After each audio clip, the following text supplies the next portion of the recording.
Good morning, students. So today we are going to start our next topic of this chapter. Okay, so this is our lecture number 2. Okay, so let's start. Yes, actually, students, first of all, we have already discussed about the importance of industry. So in which we studied epicentre of economic growth. ये देखिए, ये main था कि हमने ये पढ़ा था कि जो हमने यहाँ पर हम क्या स्टडी कर रहे हैं, इंडस्ट्रीज के बारे में. और हम टाइम पीरियड हमारा किस चीज का ले रहे हैं हम लोग, 1947 टू 1990 का टाइम पीरियड में जो इंडस्ट्रीज में क्या क्या किस तरीके की क्यों इम्पोर्टेंट था वो हमारे लिए. हम ये देखेंगे कि हमने और क्या किया, स्ट्रेटेजीज वगैरह सब पढ़ेंगे हम इसकी. तो हमने जो इम्पोर्टेंट स्टडी की थी उसमें हमने फर्स्ट जो किया था that is epicentre of economic growth. यानी जो इंडस्ट्रीज होती हैं वो इकोनॉमी किसी भी इकोनॉमी की ग्रोथ के लिए एपिसेंटर होता है, मेन सेंटर होता है. ओके, तो ये हम स्टडी कर लिया हमने. So and studied about the sources of employment. जो इंडस्ट्रीज होती हैं वो एम्प्लॉयमेंट का बहुत बड़ा सोर्स होता है. And then sources of mechanised means of farming. Okay, जो फार्मिंग को मॉडर्नाइज बनाना, उसको मैकेनाइज बनाने में इंडस्ट्रीज का बहुत बड़ा रोल है.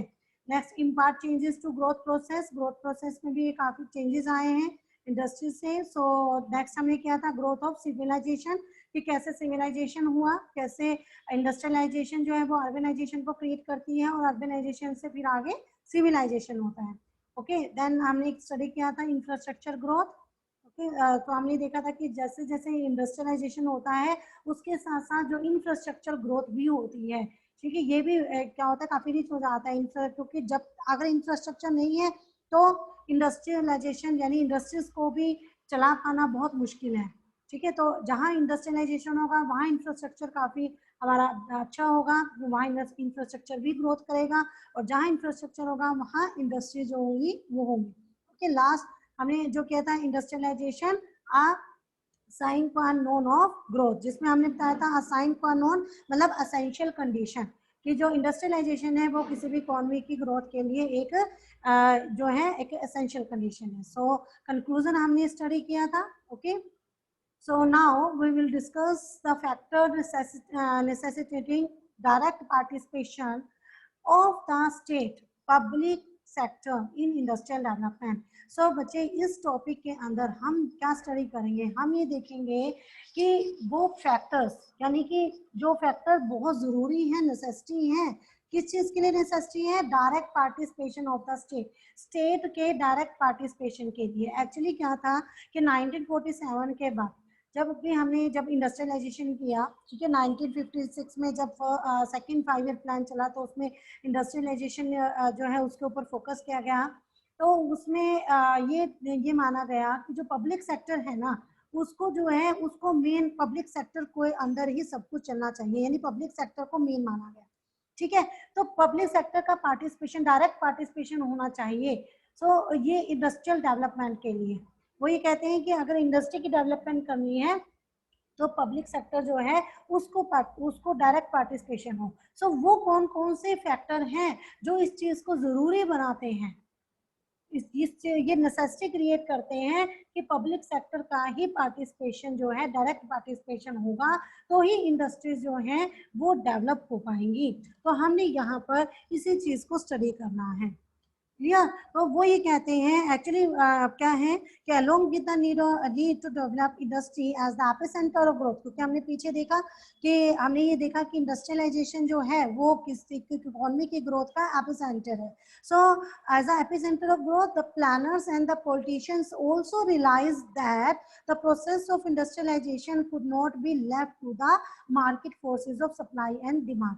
कि उन्होंने ये फील किया, ये रियलाइज किया कि हम जो है ना इंडस्ट्रियलाइजेशन की प्रोसेस में को मार्केट के अंदर फ्री मतलब मार्केट फोर्स के ऊपर नहीं छोड़ सकते उसको.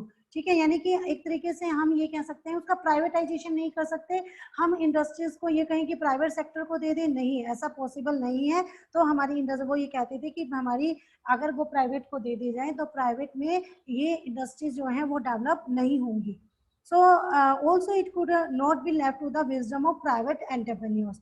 So direct participation of the state was considered considered essential in view of the following factors. So student, after independence it was decided to hold the industries, ये ठीक है, it was decided to hold the industrial sector under the control of government. ये decide किया गया कि सारा control government के under ही होना चाहिए. So in between 1947 to 1991 maximum numbers of industries are reserve for public sector. ज्यादातर सभी जो इंडस्ट्रीज जो थी वो किसके लिए, पब्लिक सेक्टर के लिए रिजर्व कर दी गई. सो यहाँ पर अब हमने स्टडी करना है कि ऐसे वो कौन से फैक्टर हैं, ठीक है, वो फैक्टर्स हमने स्टडी करने हैं जिसकी वजह से हमें गवर्नमेंट को ये फील हुआ, ठीक है, जो पॉलिटिशियंस थे या प्लानर्स थे उनको ये रियलाइज हुआ कि ऐसा होना चाहिए. सो वो फैक्टर्स हमने स्टडी करने हैं. Okay, so first factor is lack of capital. So lack of capital यानी कि कैपिटल की कमी उस टाइम पर, क्योंकि पता है 1947 में हम लोग इंडिपेंडेंट हुए थे और हमें पता है कि ब्रिटिश जो है वो ज़्यादातर यहाँ से सब कुछ लूटपाट करके ले गए थे. सो हमारे यहाँ पर जो है हमें एक बैकवर्ड और एक स्टेगनेंट इकोनॉमी जो है वो हमें मिली. तो उस टाइम पर जो कैपिटल थी उसकी बहुत ज़्यादा कमी थी. तो लैक ऑफ कैपिटल यानी industrial development in India needed a big push. एक इंडस्ट्रियल डेवलपमेंट के लिए ना इंडिया के अंदर इंडस्ट्रियल डेवलपमेंट के लिए एक बिग पुश चाहिए था, ठीक है. और वो कैसे हो सकता था बिग पुश, यानी implying a large amount of capital expenditure. कि बिग पुश कैसे होगा, कि किसका बिग पुश, यानी आपको कैपिटल एक्सपेंडिचर करनी पड़ेगी.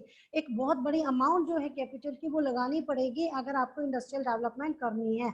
But at the time of independence कौन कौन, Tata and Birla were only established industrial houses in India. सिर्फ दो ही थे ये, टाटा एंड बिरला जो थे केवल यही दो थे जिन्होंने इंडिया में इंडस्ट्रियल हाउसेज एस्टैब्लिश किए थे. लेकिन कैपिटल तो बहुत ज्यादा चाहिए क्योंकि इतनी बैकवर्ड इकोनॉमी थी. So the requirement of capital for the countries industrial growth was far beyond the capacity of these industrial houses. तो अब इनके मतलब ये जो इंडस्ट्रियल हाउसेज थी इनकी कैपेसिटी से तो बाहर थी. अगर जो हमें कंट्री, अपनी कंट्री की जो इंडस्ट्रियल ग्रोथ करनी थी ना, उस ग्रोथ के लिए जो कैपिटल चाहिए थी, जितना फाइनेंस चाहिए था, वो तो इन इंडस्ट्रियल हाउसेस के कैपेसिटी से वो बाहर था. सो इसीलिए accordingly it became essential for the state to achieve industrial growth through public sector undertaking.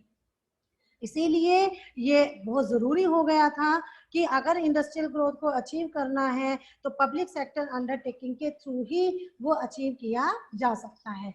So the for the growth of Indian industry, okay, it requires a large amount of investment, okay, so which a private sector is not able to do so.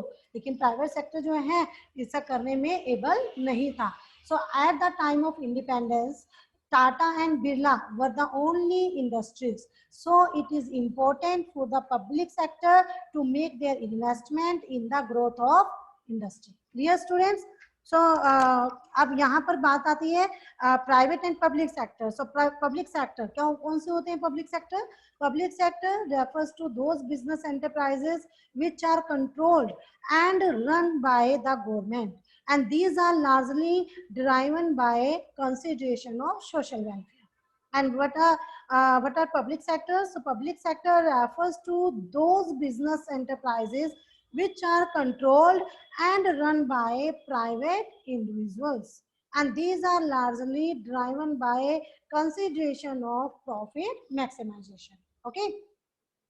So students next factor जो था, first factor आपको clear हो गया कि किस लिए जरूरी था पब्लिक, किस लिए ये समझा गया कि जो आपकी पब्लिक सेक्टर है यानी गवर्नमेंट जो है उसके डायरेक्ट पार्टिसिपेशन होनी जरूरी है इंडस्ट्रियलाइजेशन के ग्रोथ में. सो पहली रीजन था लैक ऑफ कैपिटल, कैपिटल की कमी के कारण. सेकंड जो है low inducement to invest. So students, the private investors lacked inducement to invest, ठीक है, and it was owing to limited size of market. क्योंकि उस टाइम पर देखो मार्केट बहुत ज्यादा नहीं थी, मार्केट मतलब प्राइवेट सेक्टर जो थे वो इन्वेस्टमेंट ज्यादा नहीं कर रहे थे. इन्वेस्टमेंट ज्यादा नहीं, उनकी बहुत लो लेवल ऑफ इन्वेस्टमेंट थी, यानी इन्वेस्टमेंट काफी कम की जा रही थी, जिससे मार्केट का साइज जो था इट वॉज ओइंग टू, ये किस कारण से था? क्यों वो इन्वेस्टमेंट कम कर रहे थे? क्योंकि वो तो प्रॉफिट कमाने वालों में से है। अगर मार्केट जितनी बड़ी होगी उतनी वो इन्वेस्टमेंट करेंगे ताकि उनको प्रॉफिट हो। क्योंकि रीजन क्या था? क्योंकि limited size of, owing to limited size of market, market का साइज ही बहुत छोटा था। तो अब जब मार्केट का साइज इतना लिमिटेड था तो उसमें उनको लगा कि पैसे लगाकर कोई फायदा नहीं है, इन्वेस्ट करके कोई फायदा नहीं है, उनको प्रॉफिट नहीं होगी। So limited size of market was owing to low level of demand. और अगर मार्केट का साइज जो है वो लिमिट में है तो वो किस वजह से है? किस वजह से है वो लिमिट में? क्योंकि लो लेवल ऑफ डिमांड है, लोग डिमांड ही नहीं कर रहे थे। And low level of demand किस लिए है? डिमांड का लेवल लो किस लिए है? Because the low level of income, क्योंकि इनकम का लेवल बहुत लो है। तो देखो एक साइकिल चलती है, अगर एक कंज्यूमर, अगर जो लोग हैं, ठीक है, उनकी इनकम लो है, तो इनकम लो होगी तो वो डिमांड कम करेंगे, तो डिमांड का जो लेवल है वो लो होगा अगर डिमांड का लेवल, तो मार्केट का साइज लिमिटेड हो जाएगा। मार्केट का साइज लिमिटेड हो जाएगा तो जो इंडस्ट्रीज हैं, जो प्राइवेट सेक्टर है, मेनली आप प्राइवेट सेक्टर की बात करें तो वो प्राइवेट इन्वेस्टर इन्वेस्टमेंट करने की सोचेंगे नहीं, या बहुत कम इन्वेस्टमेंट करते हैं। तो इस तरीके से हम ये कह सकते हैं कि private sector is not interested to make investment, and as there is no demand in the market, क्योंकि वहां पर मार्केट में डिमांड ही नहीं थी। As buyer are not having paying capacity, क्योंकि बायर्स के पास पेइंग कैपेसिटी ही नहीं थी, बायर्स के पास पेइंग कैपेसिटी ही नहीं थी। ओके, तो ये देखो एक साइकिल चलती है, मैंने बताया भी को, low income, low demand, limited size of market, low inducement to invest, low investment, low income. तो इस तरीके से ये साइकिल चलती है। तो अगर इस साइकिल को तोड़ना है, इस साइकिल को खत्म करना है, तो उसके लिए जरूरी है कि मार्केट के साइज को बढ़ाया जाए। मार्केट का साइज जब बढ़ेगा, लोगों की डिमांड बढ़ेगी, लोगों की इनकम बढ़ेगी, और साथ ही साथ जो प्राइवेट सेक्टर है वो भी इन्वेस्ट करना शुरू करेंगे, जो प्राइवेट इन्वेस्टर्स हैं वो भी इन्वेस्टमेंट करेंगे। So there is need a big investment by the public sector. इसलिए जरूरी था कि पब्लिक सेक्टर जो है वहां पर बहुत ज्यादा इन्वेस्टमेंट करें, which will going to stop this circle, ताकि इस सर्कल को स्टॉप किया जा सके। Clear students? नेक्स्ट जो था factor, next factor is growth with social justice. So अब क्या है, हमने देखा कि जो प्राइवेट सेक्टर है वो हमेशा प्रॉफिट मोटिव के लिए काम करते हैं, मतलब सोशल जस्टिस से उनका कोई लेना देना नहीं है, जहां प्रॉफिट होगा वहां वो काम करेंगे। लेकिन उनके प्राइवेट सेक्टर से ये जरूर है, ग्रोथ हो सकती है, लेकिन ये जरूरी नहीं है कि सोशल वेलफेयर भी हो। लेकिन हमें अपनी इकोनॉमी के लिए किस चीज की जरूरत थी? कि ग्रोथ के साथ साथ सोशल जस्टिस भी होना चाहिए। So the government realized that this objective could be achieved only through direct participation of the state in the process of industrialization. इसीलिए गवर्नमेंट ने ये रियलाइज किया कि ये जो ऑब्जेक्टिव है, ग्रोथ विद सोशल जस्टिस, ये जो हमारा ऑब्जेक्टिव है ना, इसको तभी अचीव किया जा सकता है किसके जरिए? जब स्टेट की डायरेक्ट पार्टिसिपेशन हो इंडस्ट्रियलाइजेशन की प्रोसेस में, because it requires investment that generate employment. क्योंकि यहाँ पर आपको इसके लिए क्या चाहिए? इसके लिए आपको इन्वेस्टमेंट की जरूरत है, और इन्वेस्टमेंट जब लगेगी तो उससे क्या होगा? एम्प्लॉयमेंट जनरेट होगा, ठीक है, rather than investment that maximising profit. क्योंकि इसमें क्या होगा, अगर पब्लिक सेक्टर करेगा, पब्लिक सेक्टर अगर मान लो इन्वेस्टमेंट करती है तो उससे एम्प्लॉयमेंट जनरेट होगा, लेकिन इन्वेस्टमेंट अगर प्राइवेट सेक्टर करते हैं तो वो सिर्फ प्रॉफिट को मैक्सिमाइज करेंगे, तो वहां जरूरी नहीं है कि सोशल जस्टिस हो। So concentration of wealth was the discouraged and public investment was considered as the best means to achieve it.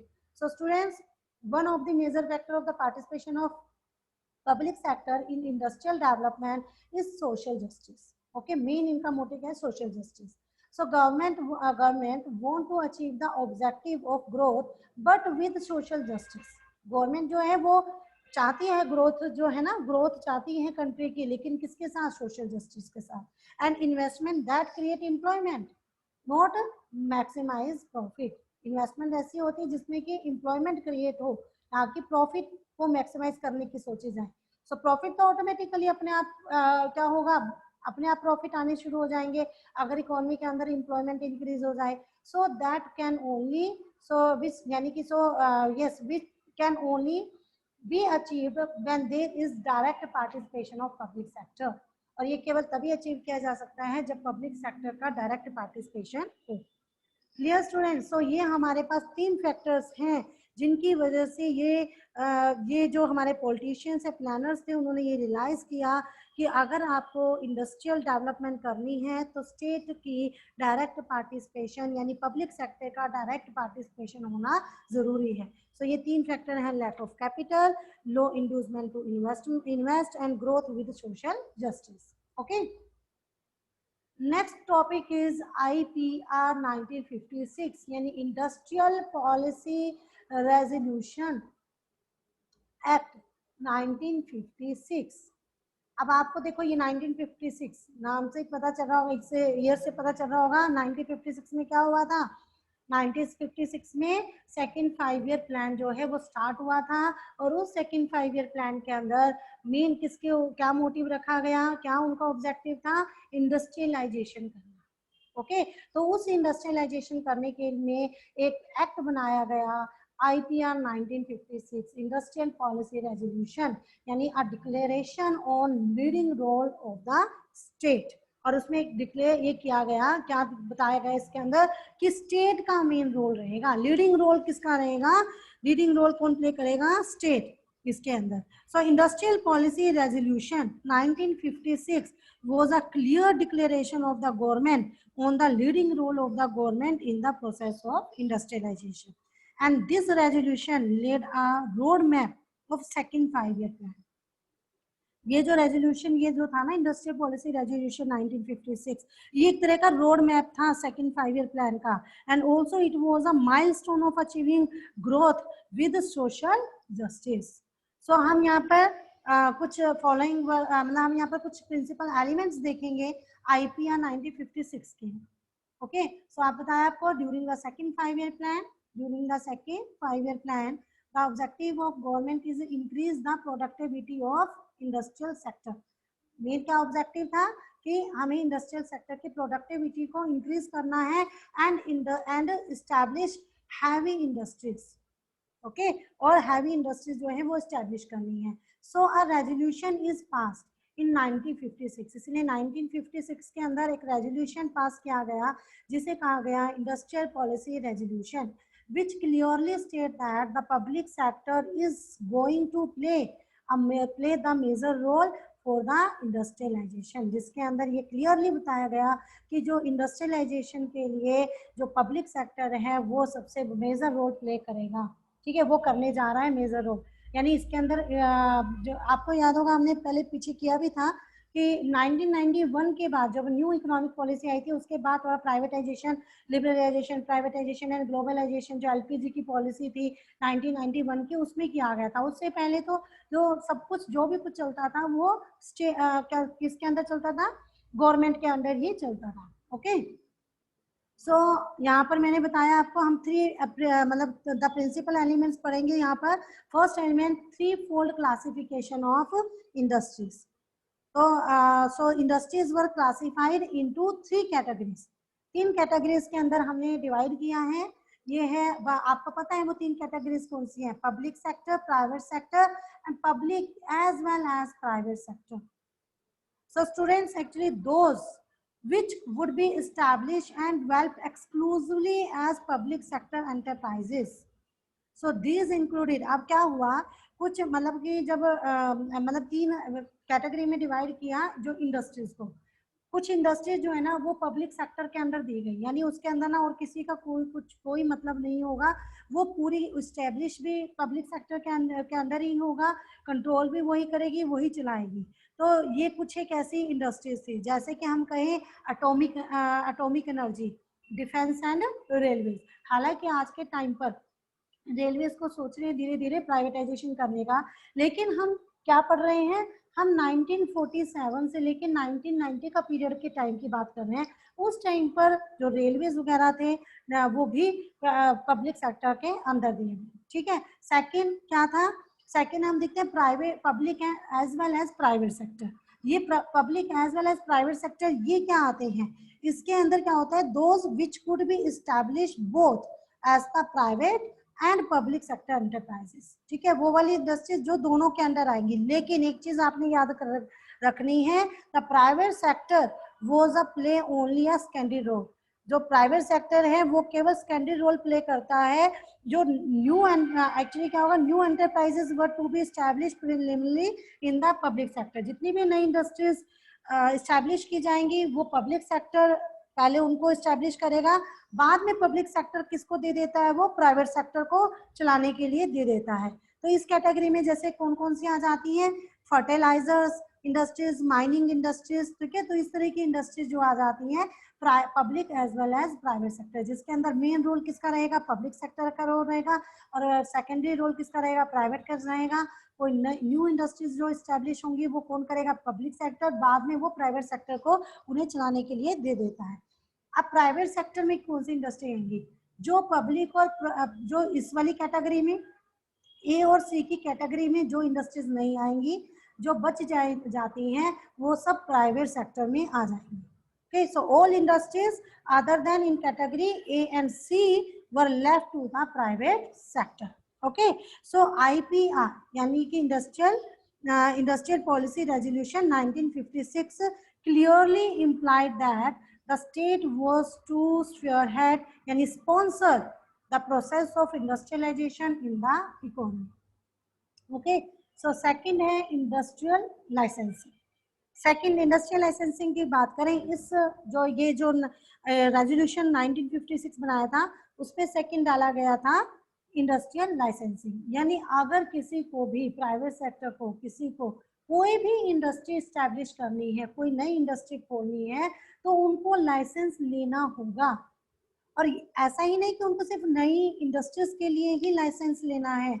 अगर कोई पुरानी इंडस्ट्री, मान लो पहले से ही उनकी इंडस्ट्री क्या है, एस्टैब्लिश की हुई है, अब उनको क्या करना है, अपनी उस इंडस्ट्री को वो एक्सपेंड करने की सोच रहे हैं, उसको बढ़ाने की सोच रहे हैं, ठीक है। तो उसके लिए भी उन्हें क्या लेना पड़ेगा, लाइसेंस लेना पड़ेगा नया। मान लो पहले वो 100 यूनिट बना रहे थे, अब उन्होंने सोचा कि हम क्या करेंगे, ज्यादा जो है यूनिट बनाएंगे, ठीक है। तो वो उसको एक्सपेंड करना चाह रहे हैं। तो अब क्या होगा, अब ये नहीं है कि वो अपनी मर्जी से जितनी भी चाहे उतनी बना दे, जितने यूनिट्स का उन्होंने पहले लाइसेंस लिया हुआ है, अब उनको क्या करना पड़ेगा, उसको बढ़ाना पड़ेगा। अब वो अगर बढ़ाना चाह रहे हैं तो उनको लाइसेंस नया जो है वो पब्लिक से, जो गवर्नमेंट से लेना पड़ेगा। सो industries in the private sector could be established only through a license from the government. So इसका बेसिक आइडिया क्या था, इसके पीछे बेसिक आइडिया जो भाई लाइसेंसिंग पॉलिसी जो ये बनाई गई, तो इसका मेन आइडिया क्या था, मेन इनका पर्पस क्या था, मेन ये पर्पस था कि जब ये प्राइवेट सेक्टर मान लो लाइसेंस लेते हैं तो इनको क्या कहा जाता है कि ये बैकवर्ड रीजन्स के अंदर इंडस्ट्री को एस्टैब्लिश करें, ठीक है, जिसके अंदर ना इनको काफी कुछ ना, मतलब जिससे क्या होगा, जो बैकवर्ड रीजन होंगे वो भी उनको प्रमोट करने के लिए और इकोनॉमी में इक्वालिटी को लाने के लिए ऐसा लाइसेंसिंग पॉलिसी अपनाई गई। So for the establishment of new private enterprises, ठीक है, अगर आप, मैंने अभी बताया ना, अगर उनको न्यू प्राइवेट एंटरप्राइज इंडस्ट्रीज जो है वो एस्टैब्लिश करनी है तो there is a need to get licence from the government, उनको गवर्नमेंट से लाइसेंस लेने की जरूरत है। Regarding opening new and expending, मान लो अगर ओपनिंग यानी न्यू इंडस्ट्री को खोल रहे हैं या फिर एक्सपेंड कर रहे हैं, एक्सपेंडिंग ऑलरेडी एग्जिस्टिंग इंडस्ट्री, तब भी उनको लाइसेंस लेने की जरूरत है। सो ये ऐसा किस लिए है, क्योंकि to encourage establishment in the backward areas and social welfare, ऐसा इसलिए किया गया ताकि क्योंकि वो ये उनका मेन जो उनका ऑब्जेक्ट क्या था कि जो बैकवर्ड एरियाज हैं उनको इस्टेब्लिश किया जा सके, उनको उनके अंदर इंडस्ट्रीज को इस्टेब्लिश करने में encourage.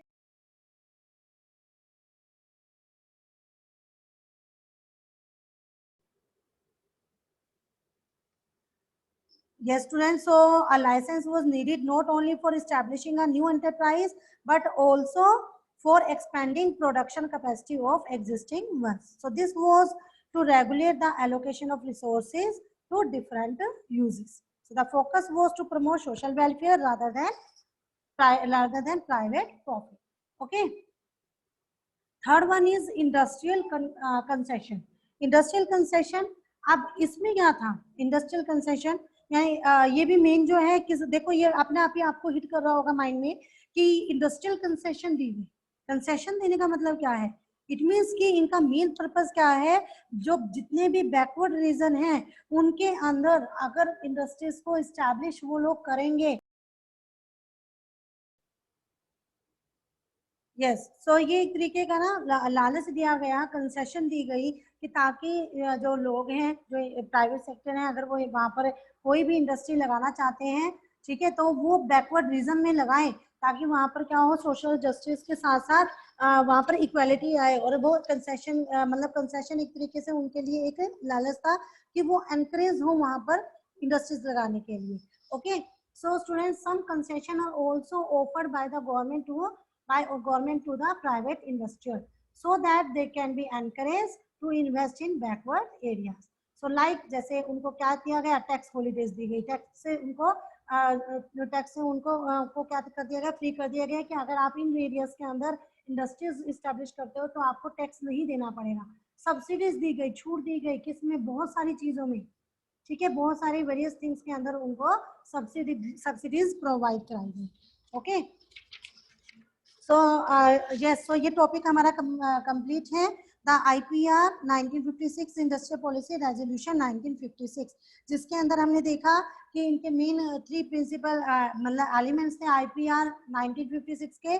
First is 3-fold classification of industry, second is industrial licensing and third is industrial concession. Okay, yes, next topic is development of small scale industry, a policy instrument to promote the goals of employment and equity. Equity, तो अब यहाँ पर main जो है, देखिए यहाँ पर जो ये टॉपिक है ये है स्मॉल स्केल इंडस्ट्री के डेवलपमेंट पर।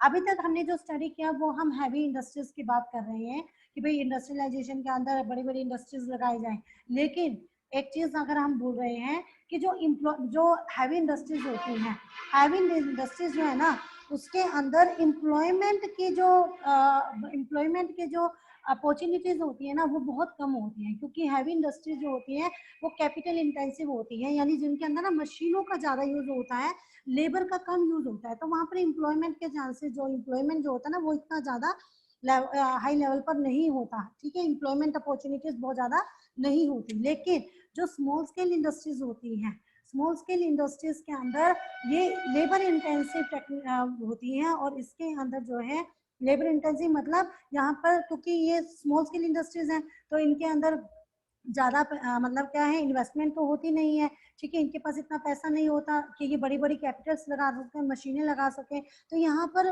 लोगों से काम कराया जाता है, लेबर से काम कराया जाता है, तो यहाँ पर एम्प्लॉयमेंट अपॉर्चुनिटीज बहुत ज्यादा होती हैं।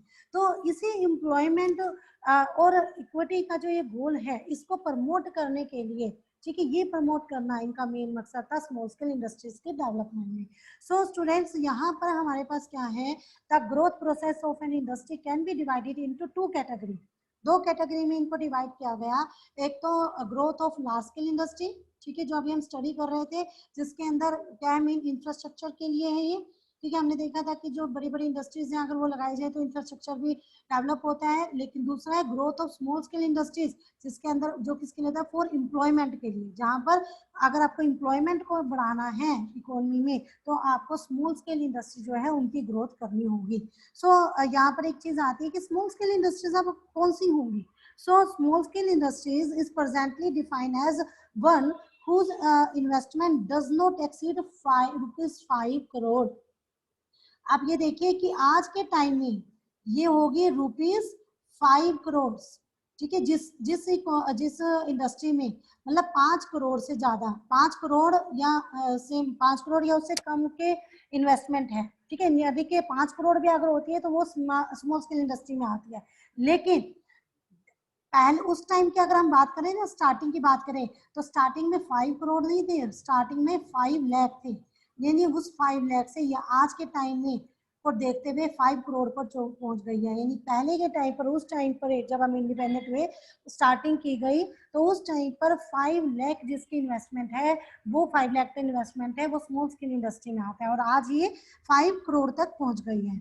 Okay, so at the beginning of planning 1951, it was defined as one whose investment didn't exceed ₹5 lakh. तो आपको एक चीज माइंड में रखनी है, अगर पेपर में आपके पास ये देखना है आपने कि आपको 1951 की कई बार क्वेश्चन आ जाए, मान लो कि भाई स्मॉल स्केल इंडस्ट्रीज के लिए कितनी इन्वेस्टमेंट की जरूरत है, तो आपने ये देखना है कि आपको आज के प्रेजेंट के टाइम की पूछी गई है या फिर अगर आपको 1951 के टाइम की पूछी गई है। 1951 में आप पे 5 लाख थी, लेकिन आज के टाइम में ये 5 करोड़ है।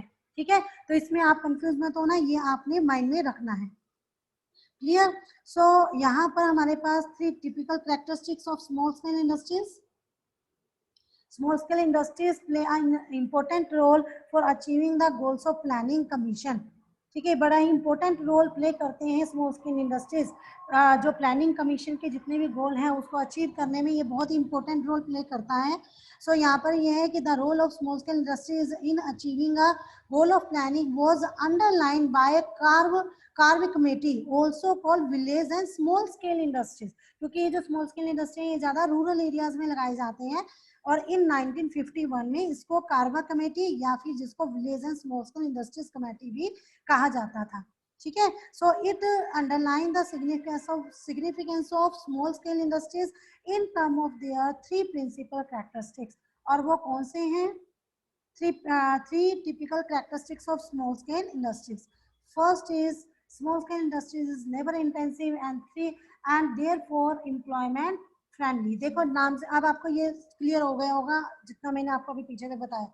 एक तो स्मॉल स्केल इंडस्ट्री कैसी है? लेबर इंटेंसिव होती है, यानी क्योंकि यहाँ पर लेबर का ज्यादा यूज होता है, इनके पास इतना पैसा नहीं होता कि बड़ी बड़ी मशीनें लगा सके, तो ये लेबर से काम कराते हैं, तो ये लेबर इंटेंसिव है और इसीलिए यहाँ पर ये एम्प्लॉयमेंट फ्रेंडली है, यहाँ पर सबसे ज्यादा employment मिलेगा। So small scale industry is generally considered to be labor intensive while large scale industry is capital intensive, जबकि large scale industry क्या होती है? capital intensive होती है। So to produce a given output, small scale industry is expected to use more of labor than capital, and a large scale industry on the other hand uses more of capital than labor. उसके अंदर capital का ज्यादा use होता है, labour का कम use होता है। So we inherited an economy from the British which was capital deficient economy. हमें ब्रिटिश से कैसी इकोनॉमी मिली है? जो कैपिटल डेफिशिएंट इकोनॉमी, जिसमें कैपिटल की बहुत ज्यादा कमी थी, एंड लेबर सरप्लस इकोनॉमी। देखो कितना हुआ है, capital deficient economy and labour surplus economy, ऐसी इकोनॉमी मिली थी। कैपिटल की कमी थी लेकिन लेबर जो है वो सरप्लस में थी। So accordingly our planners rightly thought of achieving full employment by focusing on small scale industries. इसीलिए as the investment in small scale industries are low, क्योंकि स्मॉल स्केल इंडस्ट्री में इन्वेस्टमेंट जो है वो कम लगाई जाती है, so they uses labour instead of machines. Okay, so small scale industries creates more employment opportunity as compared to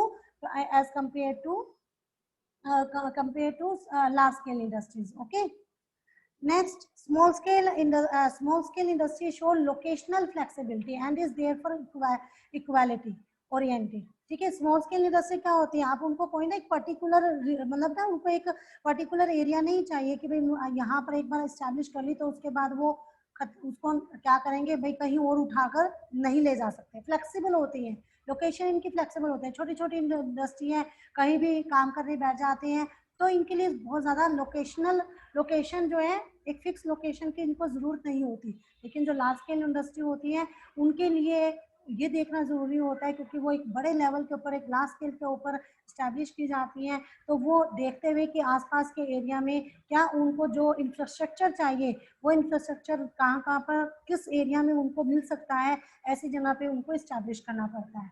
okay, so large scale industry like जैसे Bhilai steel and Rourkela steel is often established close to the source of raw material. वो ज्यादातर जहाँ पे raw material का source थे वहीं पर वो स्टैब्लिश की गई थी।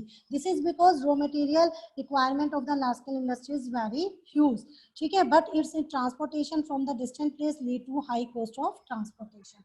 So यहाँ पर it means small scale industry are established anywhere irrespective to specific location because their requirements are small as compared to any other large industries. So hence it create balanced regional growth. Okay students, so actually student time हमारा over हो चुका है। सो जो next हमारे पास जो थोड़ा सा topic रह गया है, ये हम अपने नेक्स्ट वीडियो में नेक्स्ट चैप्टर के साथ इसे भी आपको मैं क्लियर कर दूंगी। Okay, so that's all for today, have a good day.